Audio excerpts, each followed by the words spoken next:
तो बच्चों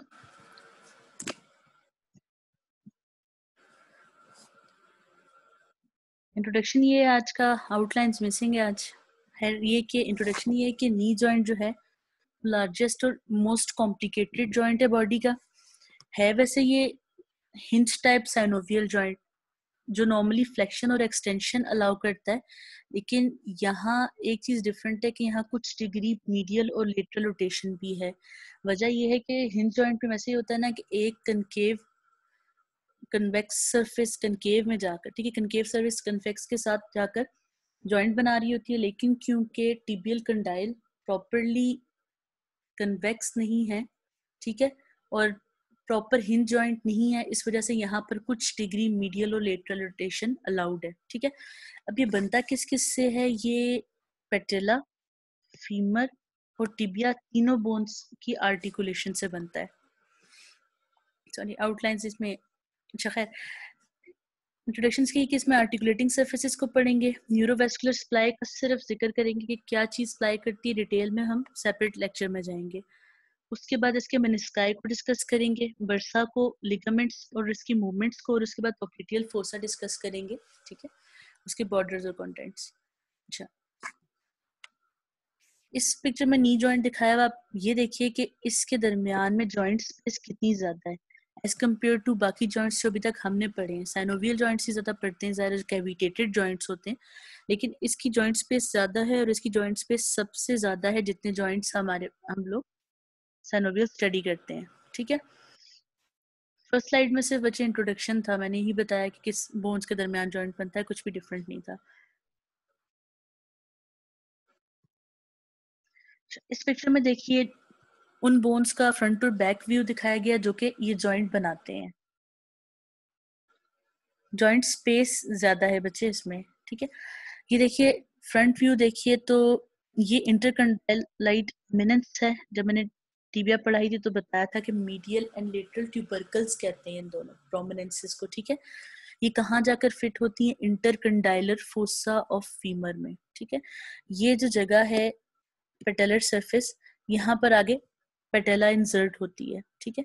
back side से देखें तो जो ये दरमियान में जगह ना बचे, इसका नाम है इंटरकंडाइलर फोसा ऑफ फीमर। इसके अंदर ये जो एमिनेंस है ना, इंटरकॉन्डिलॉइड एमिनेंस ऑफ टिबिया, ये इसके अंदर जाकर इंसर्ट होती है जिस टाइम जॉइंट बनता है, ठीक है। यहाँ देखिए अब फ्रंट का व्यू है तो आगे पेटेला मौजूद है, लेकिन अगर हम पेटेला उठाएं तो हमें ऐसी पिक्चर मिलेगी कि इस तरह इंटरकंडाइलाइट जो है इंटरकंडाइलर फोसा ऑफ फीमर है, जिसके अंदर टिबिया के दो ट्यूबरकल जैसे मौजूद हैं जो कि ये वाले हैं, ठीक है। आर्टिकुलेटिंग सर्फेसिस नी जॉइंट के अंदर दो हैं, टिबियोफेमरल है और पेटेलोफेमरल है, ठीक है। जॉइंट सर्फेसिस पे हाइलिन कार्टिलेज मौजूद है और इनकी सिंगल जॉइंट कैविटी है। आपको पता है कि जितनी आर्टिकुलेटिंग सर्फेसिस होती हैं उनको हाइलिन कार्टिलेज लाइन करता है। पहली जो आर्टिकुलेटिंग सरफेस है वो टिबिया और फीमर के दरमियान है, ठीक है, टिबियो फेमरल। मीडियल और लेटरल कंडाइल है जो फीमर के, वो टिबिया के मीडियल और लेटरल कंडाइल के साथ आर्टिकुलेट करते हैं, और यही जॉइंट है जो कि वेट बियरिंग कंपोनेंट है नी जॉइंट का, ठीक है। जबकि जो पेटेलोफेमरल है इसमें, वर्ड थोड़ा आस्ते आस्ते बोले जी, वर्ड थोड़ा अच्छा आस्ते से अच्छा, बोले आप। ठीक ठीक ठीक है, मैं बताती हूँ, ठीक है ठीक है। ये जो टिबियोफेमरल जॉइंट है ना, यही वेट बेयरिंग कंपोनेंट है नी जॉइंट का।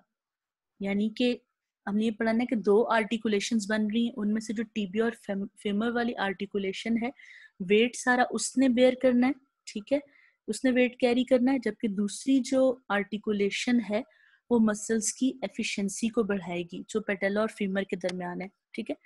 डिस्टल फीमर के एंटीरियर एस्पेक्ट आर्टिकुलेट करेगा पेटेला के साथ, और इससे क्या फायदा होता है? जो क्वाड्राइसेप फेमोरस का टेंडन था नी एक्सटेंसर्स का, वो डायरेक्टली नी के ऊपर इंसर्ट नहीं होता, पेटेला के थ्रू आकर इंसर्ट होता है, इससे मसल्स की एफिशिएंसी बढ़ती है, ठीक है।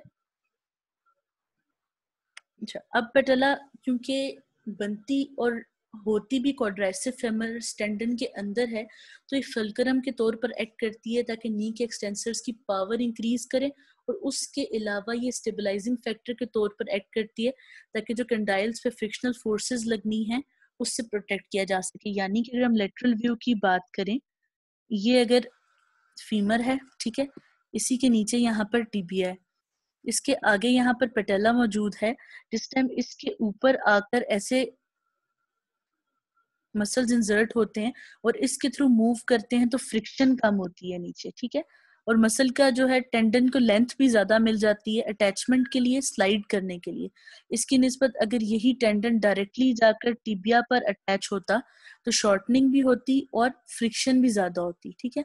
अब पेटेला के थ्रू इंसर्ट होने से कि पेटेला के थ्रू मोबिलिटी होती है और मसल की एफिशिएंसी इंप्रूव होती है, ठीक है। अच्छा, इस पिक्चर में देखिए ग्रीन से वो सरफेसेस शो किए हैं जिसमें टिबिया और फीमर का जॉइंट है, और रेड से पेटेलोफेमरल सरफेस है, क्योंकि ये जो कंडाइल्स है ना इसी तरह जाकर इन दो के ऊपर प्लेस होंगे, ठीक है, जॉइंट बनने के लिए। फीमर की लोअर सरफेस है और टिबिया की अपर सरफेस है। ये टिबियल ट्यूबरोसिटी से आप पहचानेंगे कि इंटीरियर एस्पेक्ट आगे है, ठीक है, और ये लेटरल कंडाइल है जो कि छोटा है, मीडियल कंडाइल जो कि लार्जर है, ठीक है। अच्छा, उसके अलावा न्यूरोवेस्कुलर सप्लाई की बात करते हैं तो जो नी जॉइंट की ब्लड सप्लाई है वो थ्रू जेनिक्यूलर एनास्टोमोसिस है, ठीक है। जेनिक्यूलर जो वर्ड है ना बच्चे, ये नी के लिए यूज होता है, ठीक है, जैसे रीनल वर्ड किडनी के लिए, कार्डियक हार्ट के लिए, इसी तरह ये ये वर्ड भी जो है जेन्यू वर्ड, ये भी जब भी आएगा इसका मतलब होगा नी, ठीक है। जेनिक्यूलर एनास्टोमोसिस कहते हैं जो नी के अराउंड बनता है, और ये फेमरल और पोप्लीटियल आर्टरीज की ब्रांचेस से बनता है, ठीक है। नर्व सप्लाई हिल्टन लॉ के अकॉर्डिंगली ये है कि जो मसल्स इस जॉइंट को क्रॉस करेंगे वही इसको सप्लाई करेंगे, ठीक है। ये फेमरल है, टिबियल है और कॉमन फिब्यूलर नर्व्स हैं। अगर आपको याद हो तो हिप जॉइंट के बारे में लिखा था कि उसको भी फेमरल, टिबियल और शियाटिक नर्व सप्लाई करती हैं, ठीक है, और फेमरल, ऑप्टीरेटर और शियाटिक लिखा था उसमें। तो अब क्योंकि नर्व सेम है जो नी और हिप जॉइंट को सप्लाई करती है, ही वजह है कि एक किसी में पेन हो तो दूसरे में रेफर्ड पेन फील हो सकता है। जो टिबियल और कॉमन फिब्यूलर नर्व है ये शियाटिक नर्व की ही ब्रांचेस हैं, ठीक है। मेनिस्काई की बात करते हैं तो लेटरल और मीडियल मेनिस्काई क्या है, ये फाइब्रो कार्टिलेजिनस स्ट्रक्चर्स हैं नी में जो दो फंक्शन सर्व करते हैं। एक तो ये कि आर्टिकुलर सरफेस को डीप कर देते हैं, इससे जॉइंट की स्टेबिलिटी बढ़ती है। यानी ये अगर टिबियल प्लेटो है ना सामने, इसके ऊपर अगर डिस्क लाइक ऐसे स्ट्रक्चर मौजूद हो जिसके अंदर कंप्रेसिबिलिटी हो, तो इसके अंदर जब भी एक स्ट्रक्चर आकर फिक्स होगा तो वो ज्यादा इसमें स्पेस प्रोवाइड करेगा एडजस्टमेंट के लिए, ठीक है। समझ रहे हैं ना कि इसके ऊपर कंप्रेस करके इसके अंदर बोन एडजस्ट होगी तो वो ज्यादा अच्छी तरह आर्टिकुलेट कर सकेगा। जैसे लेब्रम होते हैं ना, ग्लिनॉइड लेब्रम और एसिटाबुलर लेब्रम जॉइंट को डीप करते हैं, इसी तरह यहाँ पर मेनिस्काई ये भी उन्हीं की तरह लेब्रम्स की तरह फाइब्रोकार्टिलेजिनस स्ट्रक्चर है, ये जॉइंट को डीप करते हैं, इस तरह जॉइंट की स्टेबिलिटी बढ़ाते हैं।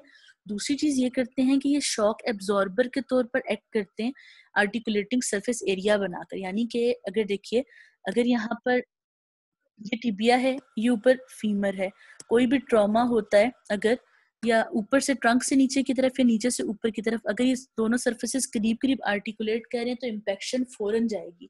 लेकिन अगर दरमियान में एक डिस्क लाइक स्ट्रक्चर मौजूद हो तो इसके थ्रू इम्पैक्ट जाएगा, इम्पैक्ट कम हो जाएगा, ठीक है। एक टाइप के मोबाइल कवर्स होते हैं जिसको बॉनेट वाला कवर कहते हैं, उसमें ये होता है कि जब मोबाइल नीचे टकराता है तो वो सारा कवर खुल जाता है और मोबाइल को इम्पैक्ट होने से बचा लेता है। जितनी फोर्स होती है वो उससे सारा डिसलॉज हो जाती है जो आपस में कवर जुड़ा होता है, तो मोबाइल बच जाता है, समझे। इसी तरह ये मेनिस्काई सारा इम्पैक्ट ले लेते हैं ट्रॉमा के केसेस में और बोन को प्रोटेक्ट कर लेते हैं फ्रैक्चर से, ठीक है। ये सी शेप्ड होते हैं और इनके दोनों जो एंड्स है ना वो इंटरकंडाइलर एरिया ऑफ टिबिया में अटैच्ड होते हैं, ठीक है। यानी अगर ऊपर से आप सरफेस को देखें ना टिबिया, यानी ये एक कंडाइल है, ये दूसरा कंडाइल है, दरमियान में इंटरकंडाइलर एरिया है ना ये दोनों, ये इंटीरियर वाला इंटरकंडाइलर और पोस्टीरियर वाला, तो ये इस तरह है, ये ऊपर से भी फ्रंट और मतलब इंटीरियर पोस्टीरियर दोनों तरफ से इंटरकंडाइलर एरिया के साथ अटैच्ड है, ठीक है, सी शेप्ड है ना।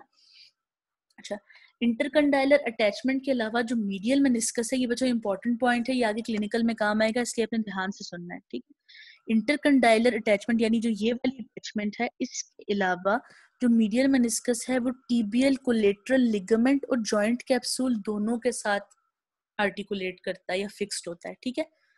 टिबियल कोलेटरल लिगामेंट जैसे जैसे एल्बो पे याद है आपको, एल्बो जॉइंट पे मीडियल और रेडियल और अल्नर कोलेटरल लिगामेंट्स थे, जो रेडियस और अल्ना से साइड से दोनों आ रहे थे, उनको मीडियल भी कहते थे और अल्नर भी, रेडियल भी कहते थे, और लेटरल कोलेटरल लिगामेंट भी सेम यहाँ पर नी जॉइंट में, ठीक है। तो मीडियल मेनिस्कस दरमियान में उसके साथ भी फिक्स है।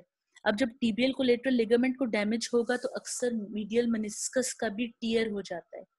अच्छा, जबकि लेटरल मेनिस्कस स्मॉलर है और उसकी कोई एक्स्ट्रा अटैचमेंट नहीं होती, और ये मोबाइल भी ज्यादा है, जबकि मीडियल मेनिस्कस क्योंकि फिक्स्ड है कैप्सूल के साथ भी, लिगामेंट के साथ भी, तो ये इमोबाइल होता है। यही वजह है कि जब इस पे इम्पैक्शन आती है, ट्रॉमा होता है, ये मोबाइल होकर या मूव कर कर खुद को प्रोटेक्ट नहीं कर सकता।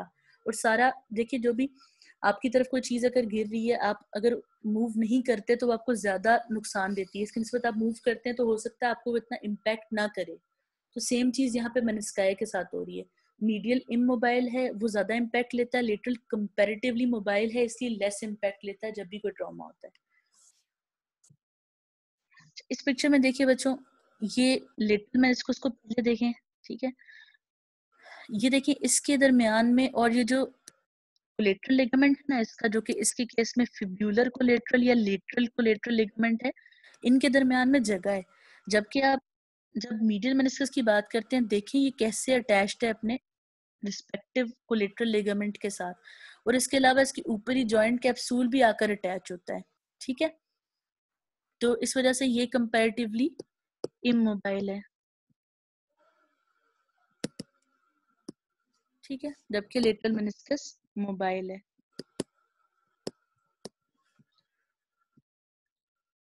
ये एक फ्रंट से व्यू कि जैसे आप स्टैंडिंग पोजीशन में अपने नी के ऊपर देखें तो आपको कैसा नजर आएगा। स्ट्रक्चर्स को ट्रेस कर, जैसे मीडियल मेनिस्कस को देखिए सी शेप्ड है और दोनों इंटरकंडाइलर एरिया में इसकी अटैचमेंट है, ठीक है। इसी तरह लेटरल मेनिस्कस का भी सेम शेप है, ठीक है। और इसमें अब आपको समझ आ रही है कैसे ये डीप करता है। जैसे सॉसर होती है ना, पिरेच जिसको कहते हैं, इसमें देखिए दरमियान में एक जगह होती है जिसके अंदर इजीली फिक्स होता है आकर, ठीक है। वो थोड़ा सा डीप भी कर देता है सॉसर को और कप उसमें अच्छी ग्रिप करता है, ठीक है। इसी तरह समझिए कि यहाँ पर ये भी सॉसर के तौर पर एक्ट करती है, और जो टिबियल फेमरल कंडाइल्स है उसके अंदर अच्छे से आकर, समझिए कि आप इस पिक्चर के ऊपर अपना पंच करके हाथ रखे ना, तो इस तरह फीमेल इसके अंदर अच्छा सा इंसर्ट हो जाता है आकर, ठीक है। इस पिक्चर में काफी सारी चीजें बताई हुई, लेकिन आप लोगों ने जो याद रखना है इसमें, वो आपने देखना है एक इसमें लेटरल मेनिस्कस को, ठीक है। ये देखिए लेटरल मेनिस्कस है ये। उसके अलावा आपने इसमें एक चीज देखनी है जो है सब पॉप्लिटियल रिसेस, ठीक है। बेसिकली ये सब पॉप्लिटियल बर्सा है, ठीक है। आपको पता है ना बर्सा क्या चीज होती है? बर्सा जो है वैसे एक कनेक्टिव टिश्यू होता है सैक लाइक, जो वहां प्रेजेंट होता है जहां फ्रिक्शन रिड्यूस है। मैं बार बार इसलिए बताती हूँ कि बर्सा का कॉन्सेप्ट बहुत आसान सी बात है, लेकिन ये भूल जाता है कुछ टाइम बाद। अब बर्सा के बारे में हम एक चीज पढ़ चुके हैं कि बर्सा जो है वो आर्टिकुलेटिंग सर्फेसिस के नीचे प्रोट्रूड करता है और वहां फ्रिक्शन रिड्यूस करता है, और ज्यादातर ये साइनोवियल मेम्ब्रेन से ऑरिजिनेट कर रहा होता है। अब आप यहाँ देखें, ये साइनोवियल मेम्ब्रेन है ना जो रेड से दिखाई हुई है, और आप देखें इसको ट्रेस में करती हूँ तो ब्लू से ट्रेस करने वाली हूँ। देखिए यही साइनोवियल मेम्ब्रेन ये पॉप्लिटियल टेंडन के नीचे से बाहर निकल रही है, तो पॉप्लिटियल बर्सा है ये। साइनोवियल मेम्ब्रेन के साथ भी अटैच हो सकता है बर्सा, और इससे सेपरेटली भी हो सकता है, ये चीज बतानी थी। फिर जो ये एलर फोल्ड है ना बच्चों, यहाँ पर ये एलर फोल्ड, ये भी साइनोवियल मेम्ब्रेन की ही एक थिकनिंग है, ठीक है यहाँ पर। उसके अलावा दो इंपॉर्टेंट चीजें जो देखने वाली हैं यहाँ पर बच्चे, वो क्रूशिएट लिगामेंट्स है। एंटीरियर क्रूशिएट लिगामेंट इस वाली पिक्चर में हम इसे डिस्कस करेंगे डिटेल में, और posterior cruciate ligament. Cruciate word cross से या एक्स से, क्योंकि ये क्रॉस हो रहे हैं देखो आपस में, इसलिए इनका नाम क्रूशिएट लिगामेंट है। इनका क्लिनिकल नोट बहुत इंपॉर्टेंट है, इसलिए ये अच्छी तरह पढ़ना है। अच्छा, बर्सा पे वापस आ जाते हैं इनके नाम। अच्छा, बर्सा जो है फ्लूइड फिल्ड सैक है, हो गई बात। ये क्या करता है? वेयर एंड टियर रिड्यूस करता है जहां पर मौजूद होता है। अब जब बर्सा की बात आती है ना बच्चों, बर्सा के बारे में बहुत सारी जगहों पर डिफरेंट व्यूज लिखेंगे। स्नेल में शायद 10 लिखे हैं, किसी और टेक्स्ट में 12 मिल जाएंगे। एक मैंने प्रेजेंटेशन पढ़ी थी उसमें 20+ लिखा था, ठीक है। तो आपने स्नेल फॉलो करनी है। बहुत सारे बरसाज हैं, लेकिन मैं आपको सिर्फ वो पढ़ाऊंगी जो ज्यादा इंपॉर्टेंट है और जो लिटरल व्यू में अच्छे नजर आते हैं, आपको स्पॉटिंग के लिए पिक्चर आ सकती है, ठीक है। आपने बाकी अपनी स्नेल में से पढ़ने, जो नहीं समझ आएगा मुझसे पूछ लेने। ये क्योंकि ये क्वेश्चन भी एक पास्ट पेपर में आया हुआ है कि कितने बरसा होते हैं नी के।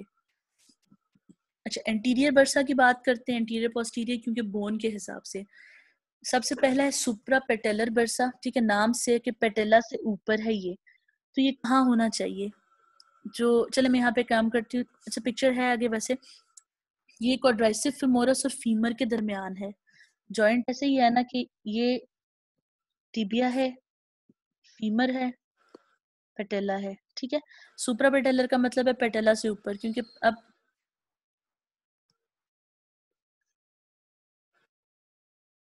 एक मिनट रुकिएगा मुझे।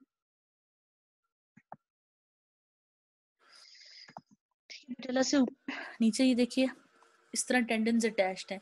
तो सुप्रा पेटेलर वो है जो पेटेला से ऊपर होगा यहाँ पर। ठीक है, प्री पेटेलर है मतलब पेटेला से पहले, तो ये पेटेला और स्किन के दरमियान होगा यहाँ पर। फिर इंफ्रा पेटेलर, इंफ्रा का मतलब होता है नीचे। अभी दो लेयर्स में स्प्लिट है, सुपरफिशियल और डीप। डीप वो है जो टीबिया और पेटेलर लिगामेंट के दरमियान है, यानी कि यहाँ पर। और सुपरफिशियल वो जो स्किन और लिगामेंट के दरमियान है। इसके अलावा एक पोस्टीरियर बर्सा है, वो सेमी मेम्ब्रेनस बर्सा है इसमें, जो कहाँ लोकेटेड है? नी जॉइंट में। और सेमी मेम्ब्रेनस मसल और मीडियल हेड ऑफ गैस्ट्रिक नीमियस के दरमियान। अगर आपको इनकी अटैचमेंट याद है तो आपको याद होना चाहिए कि सेमी मेम्ब्रेनोसिस की इंसर्शन है मीडियल कंडाइल ऑफ फीमर पर, जबकि मीडियल हेड ऑफ गैस्ट्रिक नीमियस का ओरिजिन है मीडियल कंडाइल ऑफ फीमर पर। ठीक है, तो वहां पर भी एक बरसा मौजूद है, क्योंकि आपको पता है मूवमेंट में सबसे ज्यादा यूज होंगे। अच्छा, एक क्वेश्चन है कि कितने बरसा लिख सकते हैं एग्जाम में? बच्चे स्नेल फॉलो करें, उसमें शायद 12 लिखे हुए हैं, आप देख लेना। ठीक है, स्नेल में जितने लिखे एग्जैक्टली वो करना। स्नेल का टेक्स्ट मुश्किल था इसलिए एग्जैक्टली मैंने वो नहीं लिया वहां से, लेकिन आंसर्स आपने वहां से करने हैं, लिगामेंट्स के बारे में भी और सब। ठीक है, अच्छा इस पिक्चर से देखिए जो भी मैंने आपको सब दिखाया। देखिए ब्लू से यहाँ इन्होंने सुप्रापेटेलर बर्सा दिखाया है। ये कहाँ है? ये फीमर के और क्वाड्राइसेप के टेंडन के दरमियान। फिर प्री पेटेलर की बात करते हैं तो ये स्किन के और पेटेला के दरमियान। इंफ्रापेटेलर की बात करते हैं तो स्किन और पेटेलर टेंडन, पीटी लिख रही हूँ, इसके दरमियान, और पेटेलर टेंडन और टिबिया के दरमियान। सेमी मेम्ब्रेनोसिस की बात करते हैं तो ये फीमर, टिबिया और पीछे स्किन के दरमियान, और इसके साइड्स पर क्या होना चाहिए? क्योंकि मीडियल कंडाइल के साथ है। ठीक है, तो यहाँ पर सेमी मेम्ब्रेनोसिस मसल और उसके अलावा मीडियल हेड ऑफ गैस्ट्रिक नीमियस है। एक यहाँ आकर इंसर्ट हो रहा है, दूसरा यहाँ से ओरिजिनेट हो रहा है। ये अच्छी पिक्चर है समझने के लिए सारे बरसास को। इसमें देखिए कि सुप्रापेटलर बरसा को देखिए तो वो इसी साइनोवियल मेम्ब्रेन कंटिन्यूएशन दिखाई हुई है ऊपर। ठीक है, फिर प्री पेटेलर बरसा को देखिए, ये पेटेला के आगे। फिर डीप, अच्छा ये चीज है, ये इंट्रा पेटेलर लिखा हुआ है, ये इंफ्रा पेटेलर है। ये पिक्चर अच्छी थी इसलिए मैंने ड्रॉप नहीं की, तो देख लीजिएगा इंट्रा नहीं है, इंफ्रा पेटेलर है, पेटेला के नीचे। ठीक है, तो इसी तरह ये सब क्यूटेनियस वाला इंफ्रा पेटेलर है। ठीक है वो ये इंफ्रा पेटेलर ही है। डीप वो है जो टेंडन से पीछे है और सब क्यूटेनियस स्किन के दरमियान था बस। उसके अलावा कोलेटरल लिगामेंट्स इसमें से देख लें, इस पिक्चर में से लिगामेंट्स की बात करते हैं। लिगामेंट्स को भी फिर से दो टाइप्स में डिवाइड करेंगे, वो जो कैप्सूल के बाहर हैं, वो जो कैप्सूल के अंदर हैं। ठीक है, एक्स्ट्रा कैप्सूलर लिगामेंट 4 इंपॉर्टेंट है। इसके अलावा भी बहुत सारे लिगामेंट्स इंट्रा कैप्सूलर में अलग से लिखे हुए, बुक फॉलो करनी है। ठीक है, एक्स्ट्रा कैप्सूलर लिगामेंट्स में लिगामेंटम पेटेला है सबसे पहले, जो लोअर बॉर्डर ऑफ पेटेला से लेकर ट्यूबरोसिटी ऑफ टिबिया तक इंसर्ट होती है। ठीक है, इसी को हम डिस्कस कर रहे हैं इतने दिन से।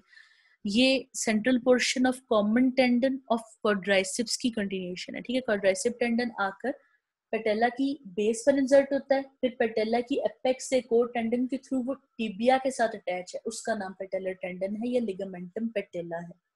फिर लेटरल कोलेटरल लिगामेंट है, cord like structure, lateral condyle of femur से लेकर हेड ऑफ फिब्यूला तक। अगर आप याद करें रेडियल कोलेटरल लिगामेंट को, जो कि अपर आर्म में था, वो ऐसे था कि लेटरल एपिकंडाइल ऑफ ह्यूमरस से लेकर रेडियल हेड तक, रेडियस तक एक्सटेंड करता था।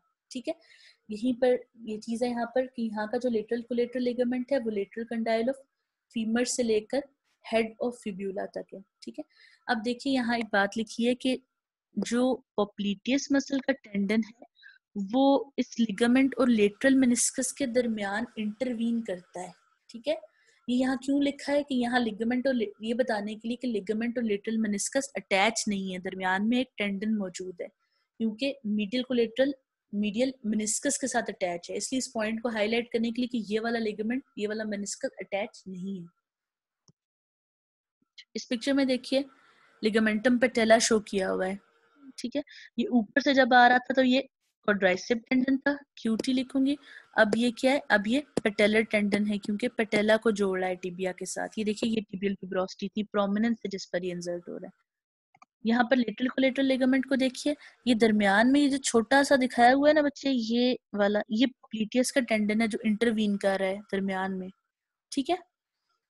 और फिर ये देखिए कंडाइल से लेकर हेड तक, हेड ऑफ फिब्यूला तक इसकी, सॉरी ये यहाँ तक इंसर्शन है।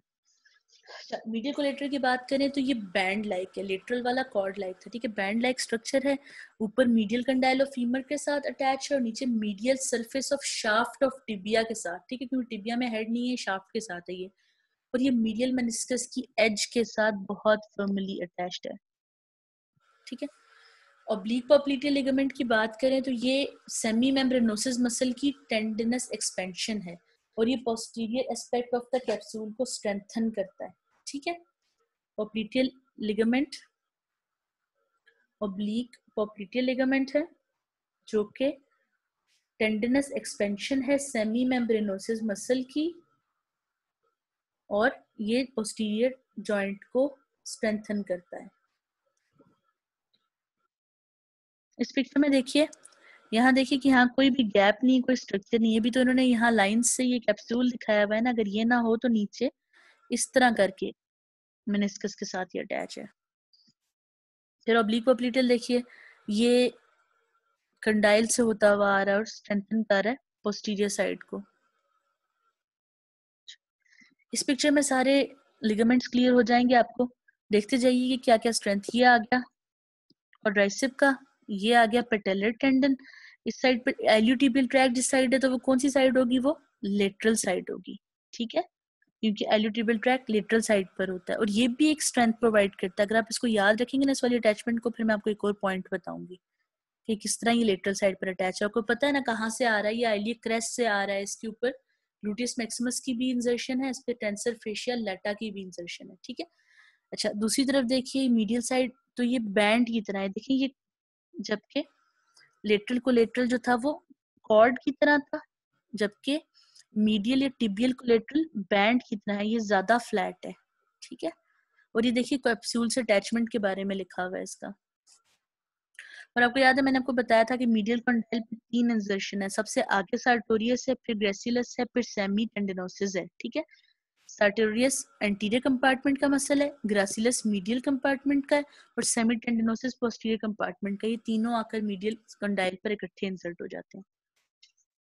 इंट्राकैप्सुलर की बात करते हैं बच्चे, ये सबसे इंपॉर्टेंट लिगामेंट हैं जो आपसे या तो एससीक्यू में या एमसीक्यू में या क्लिनिकल एग्जाम में पूछे जाएंगे। एनाटमी से बच के तो सर्जरी के फाइनल ईयर के एग्जाम में नी का एग्जामिनेशन मस्ट आता है और ये 2 टेस्ट किए बगैर पास नहीं हो सकते, ठीक है। मेरे एग्जाम में भी आया था, डॉक्टर शौकत हयात होते हैं स्टेशन पे, अगर तब आप लोगों के होने तक उनके ट्रांसफर ना हुआ।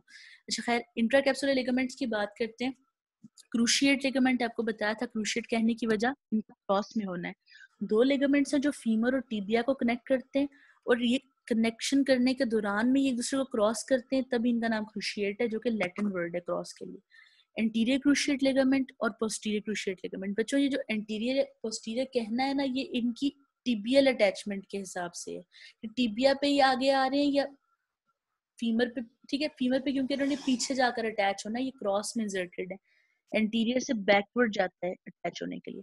एंटीरियर की बात करते हैं तो ये एंटीरियर इंटरकंडाइलर रीजन ऑफ टिबिया से अटैच है, जहां ये मीडियल मेनिस्कस के साथ ब्लेंड है, ठीक है। अब देखिए कि मीडियल मेनिस्कस के साथ 2 चीजें ब्लेंड हो गई हैं, एक उसके साथ टिबियल या मीडियल कोलेटरल लिगामेंट भी ब्लेंड है और उसके साथ एंटीरियर क्रूशिएट लिगामेंट भी ब्लेंड है। अब वहां से ये पीछे की तरफ जाता है, असेंड करता है, ठीक है, नीचे से, क्योंकि हम बता रहे हैं कि हम इनका नाम ही टिबिया के रेफरेंस से ले रहे हैं, तो टिबिया पे ये आगे अटैच है, वहां से ये पीछे की तरफ जा रहा है और फीमर पे अटैच हो रहा है इंटरकंडाइलर फोसा के अंदर।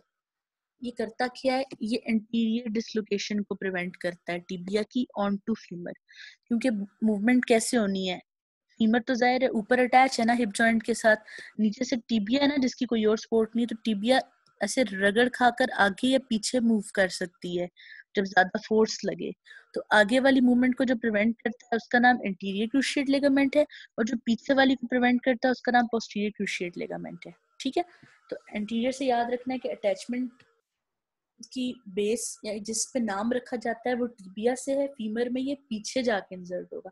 जैसे आप देखते हो ना कि किसी चीज को अगर रोप से बांधना हो तो हम क्रॉस में रोप डालते हैं तो काफी स्ट्रेंथ आती है, तो इन लिगामेंट्स के क्रॉस होने से स्ट्रेंथ बढ़ती है, बजाय इसके कि कोई आप स्कॉच टेप की सीधा सीधा इनको यहाँ पर लगा देते। ठीक है, पोस्टीरियर क्रूशिएट लिगामेंट की बात करते हैं, ये पोस्टीरियर इंटरकंडाइलर रीजन ऑफ टिबिया से ऑरिजिनेट करते हैं। ठीक है, और फिर असेंड करते हैं पोस्टीरियरली, फिर वो जाकर इंटरकंडाइलर रीजन में ऐसे ही कंडाइल के साथ जाकर अटैच हो जाते हैं। ठीक है, टिबिया से ओरिजिनेट हुए और जाकर फिर फीमर में एंटीरोमीडियली अटैच हुए। ठीक है बच्चे, मैं अटैचमेंट्स दोबारा बताऊंगी, परेशान नहीं होना अभी। क्रूशिएट एनास्टोमोसिस टोटली और चीज है, उसका उससे कोई लिंक नहीं है। इस पिक्चर में देखें बच्चों, ये हम जॉइंट का बैक व्यू देख रहे हैं। ठीक है, बल्कि रुकिए, ठीक है, ये लेटरल एस्पेक्ट है, मीडियल एस्पेक्ट है। अब देखिए पोस्टीरियर क्रूशिएट लिगामेंट जो है वो पोस्टीरियरली आ रहा है टिबिया से, बल्कि ये शायद सॉरी इंटीरियर व्यू है ये जॉइंट का। ठीक है, ये एंटीरियर लिगामेंट टिबिया पे एंटीरियरली था और पीछे की तरफ जा रहा है अटैच होने के लिए, जबकि पोस्टीरियर पीछे की तरफ था और जा रहा है आगे की तरफ वापस आ रहा है अटैच होने के लिए। ठीक है, ये क्रॉस है, आप देखें कि मतलब ये अगर एंटीरियर लिगामेंट है ना तो ये ऐसे पीछे की तरफ जा रहा है, जबकि जो पोस्टीरियर है ना ये यहाँ से आगे की तरफ आ रहा है। क्योंकि ये 3D नहीं है, मैं आपको बता नहीं सकती, तो आप इस चीज को खुद समझ लें। एंटीरियर वाले ने पीछे जाकर अटैच होना है, पोस्टीरियर वाले ने आगे आकर अटैच होना है। ठीक है, इस वाली पिक्चर में से आप देखिए, इसको आप जूम कर जब देखेंगे ना बाद में पीडीएफ से, तो आपको बेहतर नजर आएगा कि देखिए ये जो एंटीरियर वाला लिगामेंट है ना ये कैसे पीछे जाकर अटैच हुआ है टिबिया पर। ठीक है, इसको मैं रब करती हूँ, अब पीछे वाले पे लाइन लगाऊंगी, पीछे वाला देखिए ये डॉटेड बनाती हूँ ताकि पता चले उसके पीछे से आकर अटैच हुआ है। ठीक है, ऐसे एंटीरोमीडियल कंडाइल पर। अब ये क्या करें, आगे वाला टिबिया को स्लिप होकर, जैसे एरो लगाया हुआ ऐसे स्लाइड होकर आगे नहीं जाने दे रहा। ठीक है, और पीछे वाला ऐसे स्लिप होकर पीछे नहीं जाने दे रहा, क्योंकि कंपैरेटिवली हिंज जॉइंट बेशक बन रहा है लेकिन कनकेविटी प्रॉपर नहीं है जिसके अंदर कन्वेक्सिटी एडजस्ट हो। ठीक है, इस स्लिपिंग को बचाने के लिए, क्योंकि ये वेट बेयरिंग बहुत ज्यादा है, तभी अक्सर जिन लोगों का जॉइंट स्लिप होता है नी जॉइंट, उनकी क्रूशिएट्स ही डैमेज होते हैं, और स्पोर्ट्स इंजरीज भी ज्यादातर यही है, क्रूशिएट्स डैमेज हो जाते हैं, जॉइंट स्लिप होकर आगे मूव करता है। मेरा ये मेनिस्कल टीयर हुआ था एक दफा कॉलेज में, उसके बाद मेरे एक दफा जॉइंट स्लिप हुआ था चलते हुए, फिर मैंने उसका टेस्ट कराया था तो मीडियल मेनिस्कल इंजरी निकली थी उसमें, क्योंकि ये और इंटीरियर क्रूशिएट लिगामेंट और मीडियल कोलेटरल सब इकट्ठे डैमेज होता है, तो ये अक्सर काफी ज्यादा इंजरी कर जाता है। ठीक है, मूवमेंट्स पे आ जाते हैं, इसकी 4 मूवमेंट्स यहाँ पर अलाउड है। ठीक है, एक्सटेंशन फ्लेक्शन जैसे नॉर्मली हिंज जॉइंट में होनी चाहिए, लेकिन जो 2 चीजें यहाँ पर अलग हैं वो लेटरल और मीडियल रोटेशन है, और इनका काफी रोल है इसकी स्टेबिलिटी में। एक्सटेंशन की बात करते हैं, ऑब्वियसली एक्सटेंसर कंपार्टमेंट जिसमें क्वाड्राइसेप फेमोरस मेन मसल है वो करवाएगा। फ्लेक्शन के लिए हैमस्ट्रिंग यानी कि पोस्टीरियर थाई कंपार्टमेंट, ग्रेसिलस मीडियल वाला, सार्टोरियस बेशक एंटीरियर कंपार्टमेंट का है लेकिन ये जाकर मीडियल कंडाइल पे इंसर्ट होता है इसलिए फ्लेक्शन करवाता है। ठीक है, पॉप्लिटियस बहुत इंपॉर्टेंट मसल है फ्लेक्शन का। लेटरल रोटेशन की बात करते हैं, बाइसेप फेमोरस करा रहा है इस पर। मीडियल रोटेशन की बात करते हैं तो वो 5 मसल्स करा रहे हैं। ठीक है, सेमी मेम्ब्रेनोसिस, सेमी टेंडिनोसिस, ये 2 मसल कौन से हैं, ये 2 मसल जो हैं ये पोस्टीरियर कंपार्टमेंट के हैं। ठीक है, ग्रेसिलस मीडियल का है, सार्टोरियस फ्रंट का है, और पॉप्लिटियस पे लेग का मसल है। ठीक है, अच्छा, अब लेटरल और मीडियल रोटेशन सिर्फ तब हो सकती है जब नी फ्लेक्स हो, ये पॉइंट इंपॉर्टेंट है। ठीक है, लेटरल और मीडियल रोटेशन सिर्फ तब हो सकती है जब नी फ्लेक्स हो। ठीक है, वरना लेटरल और मीडियल रोटेशन एक्सटेंडेड नी के केस में सिर्फ हिप पर होती है, ठीक है। नी पे मीडियल और लेटरल रोटेशन तब होगी जब नी फ्लेक्स होगा, ठीक है। अगर नी फ्लेक्स नहीं है, एक्सटेंडेड है, तो मीडियल और लेटरल रोटेशन जो पूरी लेग की है, पूरी लोअर लिम्ब की है, वो हिप जॉइंट के लेवल पर होगी। अब आप सामने होते तो मैं आपको अच्छे से डिमॉन्स्ट्रेट करके बताती, लेकिन चलें यहाँ से कोशिश करते हैं। ये देखिए बच्चे, ये नी जॉइंट है ना, तो यहाँ पर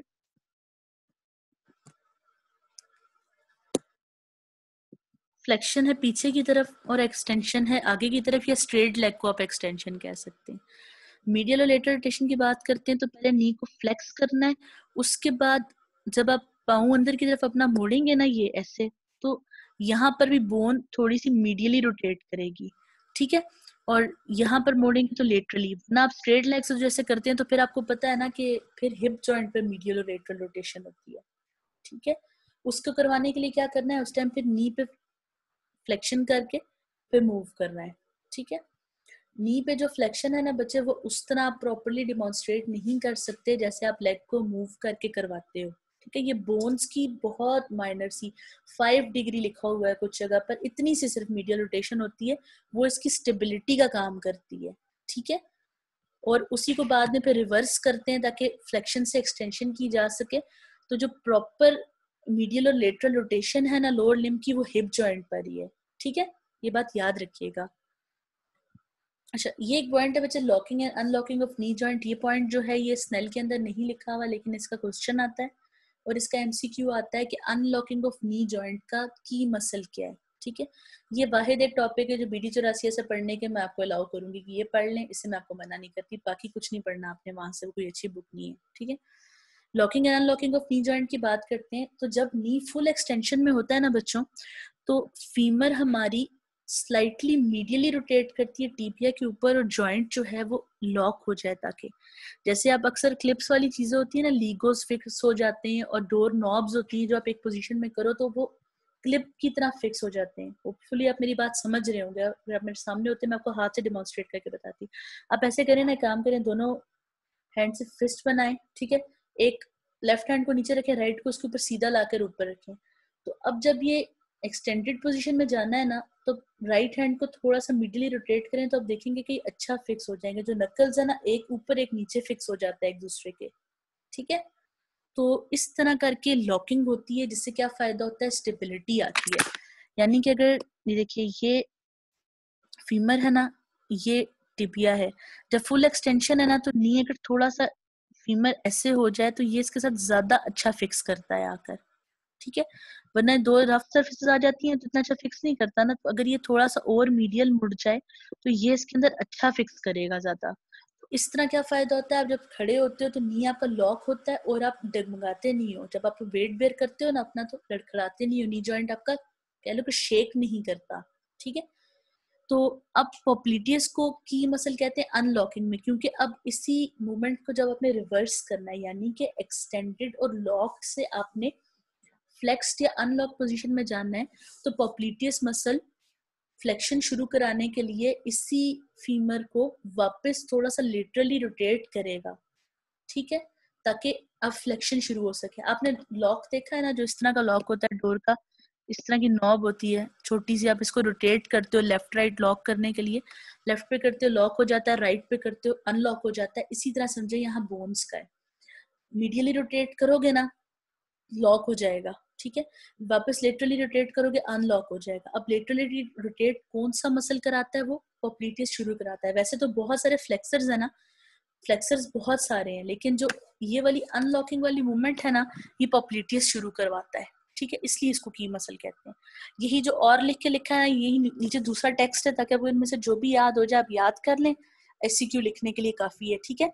अनलॉकिंग ऑफ नी तब होती है जब लास्ट स्टेज होती है ना एक्सटेंशन की, जब पर्सन सीधा खड़ा होता है, यानी पूरी एक्सटेंशन होगी तो आखिर में समझेंगे क्लिक कितना फिक्स हो जाता है, ठीक है। लिगामेंट टॉर्ट हो जाते हैं उसके बाद, और इससे नी फिक्स होके रहता है। अभी लिगामेंट्स कौन से टॉर्ट होते हैं ये मैं आपको समझाती हूँ क्या है, ठीक है।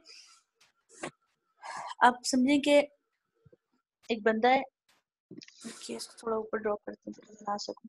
एक बंदा, ये इसकी फीमर है, ये उसकी टिबिया है, लेकिन वो उसकी बोन्स वीक है, वो सपोर्ट नहीं कर सकता अपना वेट, तो हम उसको ब्रेसेस कैसे लगाते हैं, एक ब्रेस हम उसको फीमर से लगाते हैं टिबिया तक बाहर, और दूसरा भी इस तरह लगाते हैं। ऐसे ही ब्रेसेस लगते हैं ना, जो लेग ब्रेसेस होते हैं, आपने देखे होंगे शायद, ठीक है।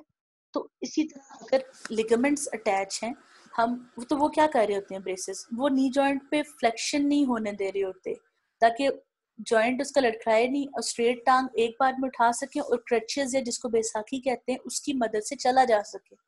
यही चीज नॉर्मल बंदे में टेंडन्स या लिगामेंट्स ये काम दे रहे होते हैं, वो टॉट हो जाते हैं। स्पेशली फेशियल लेटा की बात करते हैं, in addition to the ligaments जो बाकी हैं, टेंसर फेशियल लेटा और ग्लूटियस मैक्सिमस उस पर अटैच है। टेंसर फेशियल लेटा उस इल्यूटिबियल ट्रैक्ट को या फेशियल लेटा को टॉट कर देता है, ठीक है। समझिएगा अगर वो लेटर से अटैच है ना, उसको जोर से इसको यहाँ होल्ड करके रखता है ताकि ये मूव नहीं करे। मीडियल साइड पे तो आपको पता है ना कि अनलॉकिंग से सपोर्ट मिल गई है, लेटरल साइड पर इलियोटिबियल ट्रैक्ट इसको जोर से होल्ड करके रखता है। जैसे आप खेलते हुए अक्सर करते थे ना कि अपने पाँव के नीचे रोप फंसा लेते थे और उसकी मदद से अपने पाँव को उठाते थे, तो वो क्या होता था, आपका नी फ्लेक्स नहीं करता था, लेग स्ट्रेट होकर स्टेबल होती थी, ठीक है। इससे सिंप्लीफाई मैं इसको नहीं कर सकती, अगर नहीं समझ आया तो मैं आपको कोई वीडियो फिर रेफर कर दूंगी, ठीक है।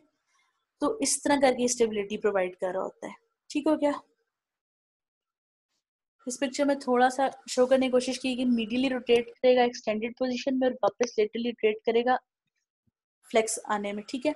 पोप्लीटियस जो है नी को अनलॉक करता है। पोप्लीटियस की क्या इंसर्शंस हैं कि ये लेटरल कंडाइल से लेकर back of the tibial shaft पर इंसर्टेड है, ठीक है, back of the tibial shaft पर। तो ये इधर से पुल करता है ना जब नीचे की तरफ ऐसे, तो ये लेटरल साइड पर समझेगा इसको स्पिन कर रही है। अभी ऐसे है ना तो ये थोड़ी सी टेढ़ी हो जाती है बोन, यानी मीडियल से खुलकर लेटरल की तरफ आती है, इसके बाद फ्लेक्शन हो सकती है। अच्छा, एक ही पॉइंट है अनहैप्पी या अनहोली ट्राइड, ये मेरी सीनियर ने मुझे बताया था कि ये एग्जाम में आता है और ये कुछ वाइवा में पूछ लेते हैं, इसलिए मुझे याद आया, मैंने कहा मैं आप लोगों को बता दूं बच्चे। अनहैप्पी या अनहोली ट्राइड है, 2-3 नाम है इसके, लेकिन जहां भी ट्राइड लिखा होगा आप समझ जाना उन्हीं से रिलेटेड हुआ कि इन्हीं की बात हो रही है।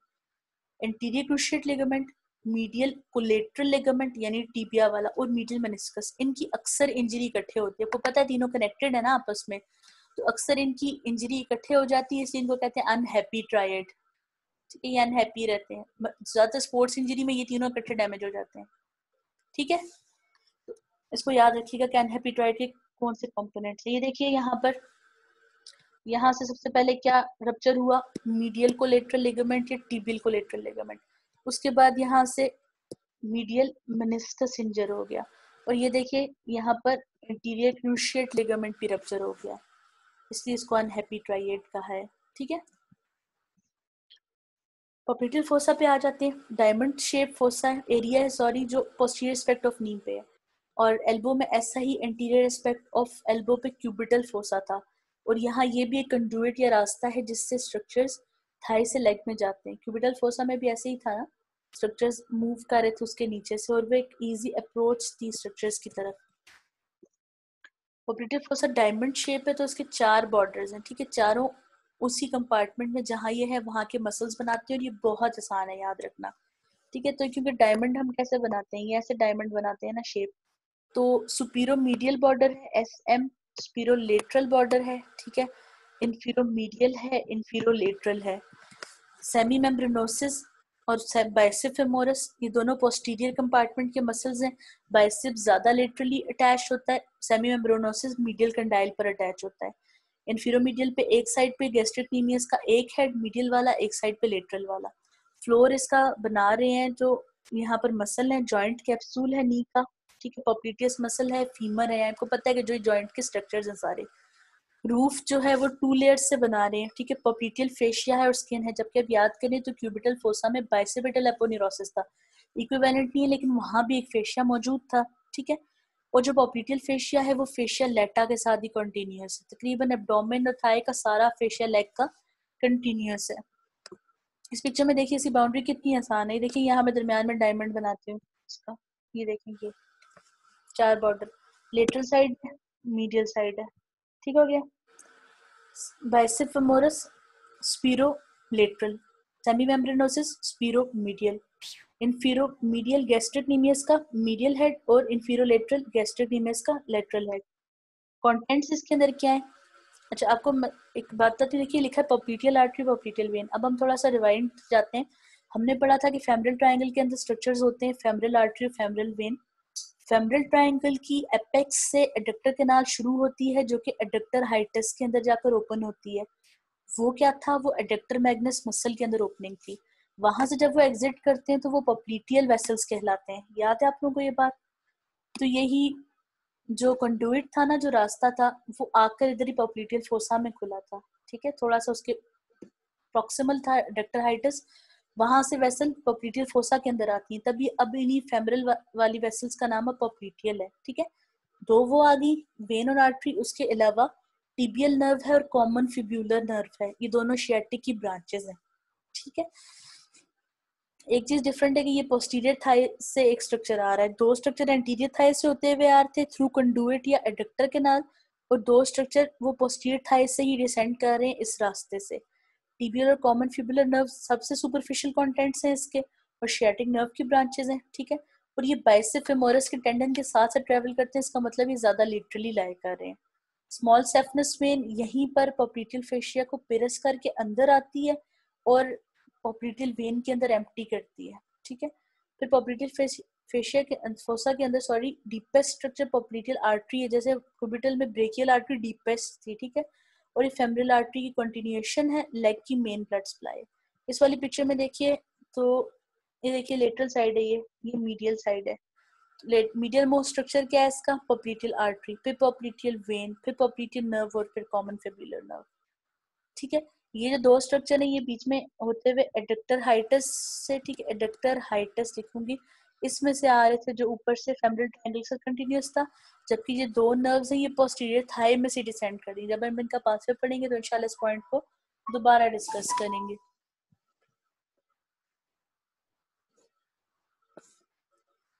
That's all. टॉपिक काफी कॉम्प्लिकेटेड था, I tried my best to simplify it. अब आप लोग बताइए कैसा रहा।